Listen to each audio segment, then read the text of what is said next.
My name's Bennett Pearce, and my project was looking at heat pump adoption in Kake, Alaska with my mentor, Shivani.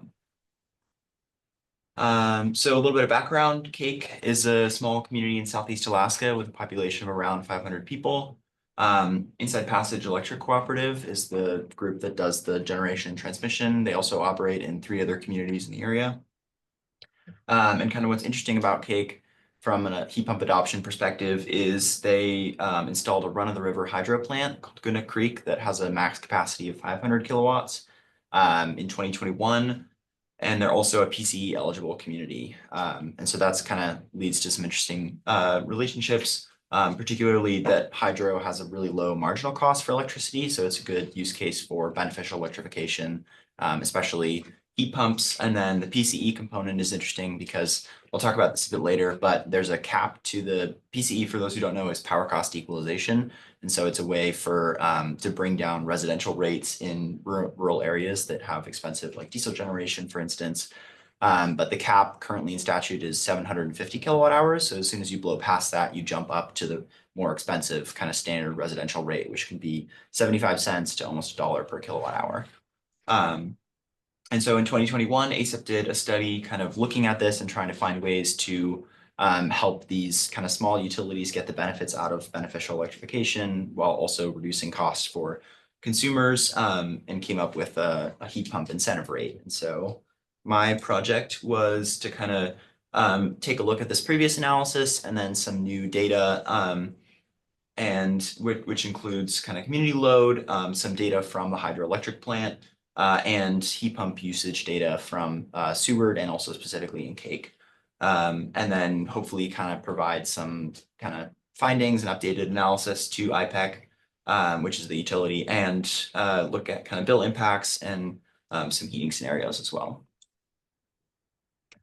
So I'll kind of be going through the community load profile I generated, home heating data, and also bill impacts. So for community load profile, I've used data from the RCA's website, which was kind of talked about earlier. And they have kind of a totalizing meter for Kake that for every month outputs a number of kilowatt hour sales for that month. And then also IPEC provided us with peak power data. So for every hour, we have the maximum kilowatt rating for that hour. And so using those 2 data sources and kind of to normalize the hourly data by the RCA data to come up with a kind of simulated community load that's based on real data.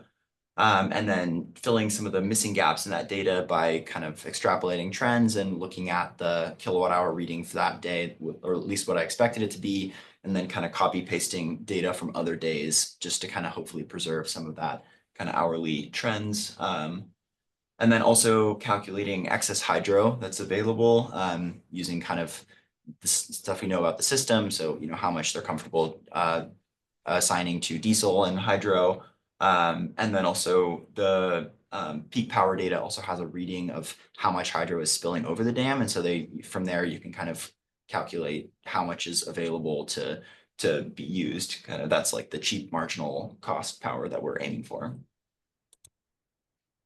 So this is a chart that kind of shows the simulated or generated energy demand for the community. And so it's in megawatt hours per month in 2024.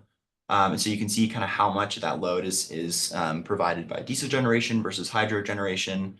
And then the light color on the top is how much excess hydro is available for kind of that beneficial electrification piece. And then on the right, this is just kind of how I kind of combine those 2 pieces of data together to get the community load. So the peak power, that's every hour kind of summed up per hours in the month, sorry. And then the IPEC sales, and then kind of a scale factor to multiply by each hour. And then for the heat pump or heating load calculation, I used Analysis North has a COP versus temperature curve.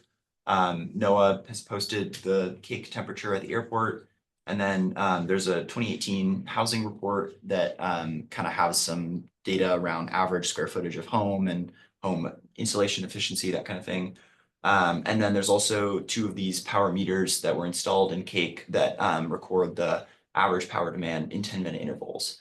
And so kind of comparing those two together, the actual data versus the calculated data using this like the home heating index method. This is the kind of curves that we saw or I generated. So the grayscale one is the calculated energy or sorry, heat pump demand.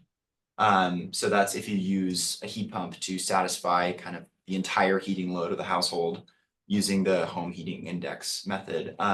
That's the demand that you can expect to see in electricity. Sorry, this is hourly demand in kilowatts. I instead of representing it on a monthly scale, I did it per hour just to so that the days and the months doesn't kind of offset that trend. And then the ones at the bottom, they're a little straighter, are different ways of kind of going through the data that we have from heat pumps to see kind of what the difference is between the calculated method and observed. So the Kake average is that red line on the bottom. And it's quite a bit lower than kind of what I expected the demand to be. And that's partly because, or mostly because I guess those heat pumps are not the full heating load. Like there's other heating sources in the home, whether that's wood stove or you know, a fuel oil system that's left over that's used during cold months. And so there's a bit of an imbalance there. And then also I used the analysis north calculator and kind of compared my calculated method to the more kind of complex calculator. And that is, you know, more closer to reality using that calculated method. And so I think there's kind of a couple trends that this probably could point to. One is that heat pumps or the homes they're installed in typically are more efficient than kind of the average for the area. The AHFC report says that Kake is compared to other areas in Alaska has a lot lower kind of home heating efficiency or like shell efficiency. So like you don't have to build things to you know, a super insulated standard just because the winters are milder. So there's just not that need. Yeah, and then I think the like different heating methods as well is a big part of it. Like just the way that people are using their heat pumps is not super well understood. And so that's kind of something moving forward to look into. And then I tried to kind of pull this apart into some bill impacts just to kind of show the benefit of this heat pump rate. And so there's the top number there is the Seward heat pump. So that's one of the max kilowatt hour readings per month that I saw in the actual data. And that was for January of 2024. And so for that same month, there was around 1,800 kilowatt hours using the home heating index calculated method. And so comparing that, if you were to satisfy that same heating load with heating fuel oil, then your bill using kind of the costs associated with IPEC and Kake would be around $800 per month. With the old PCE structure capping out at 500 kilowatts, that would be between $700 and $1,100 depending on the demand, whether that's the $1,300 kilowatt hour value or 1,800. For the newer 750 kilowatt hour cap, between 650 and 1,000, and then for the heat pump incentive rate, drops down to between 400 and 600, roughly. And that just kind of illustrate it. Just I don't know, allows heat pumps to be a viable option for people in more rural communities where you know they have this BCE limit to think about, and you know makes this beneficial electrification strategy actually viable for small utilities as well. Yeah, some lessons learned. I think this project was definitely tricky for me, just kind of keeping a balance between getting into the nitty gritty and making sure that all of it makes sense while also maintaining a big picture. It's really easy to get lost in the weeds and kind of forget what you're doing. And then learned a lot about data cleaning in both Python and Excel. I hadn't used Python a lot prior to this, so that was really interesting to kind of dig into. And then also just RCA website can be kind of a nightmare sometimes. And so that felt like a good skill to build, but maybe we'll see. Yeah, concluding work. I still have one more week left, and so I'm hoping to kind of dig in a little bit to the home heating scenarios and try to incorporate some of those different heating sources. Kind of finish doing like I don't know, looking at the net present value, which is done in the 2021 study, and then hopefully pulling this all together into something I can hand off to IPEC. Not other people.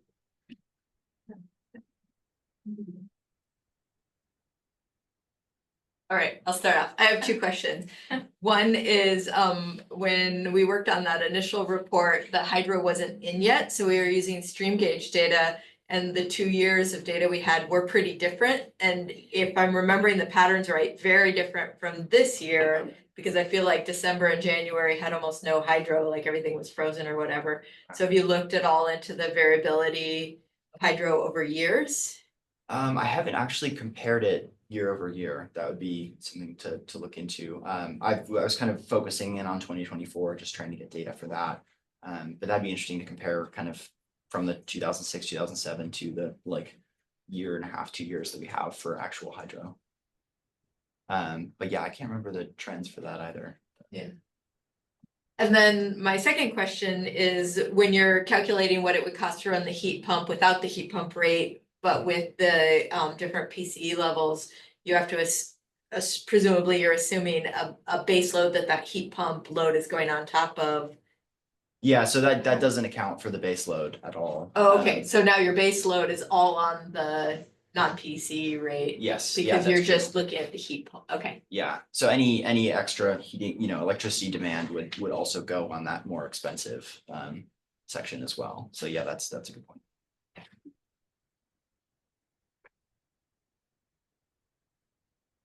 Hey, this is Liam, the intern who did the other RCA project. I have a question. So I didn't really look at much of like the type of filing that you work with like the tables of rates and stuff like that.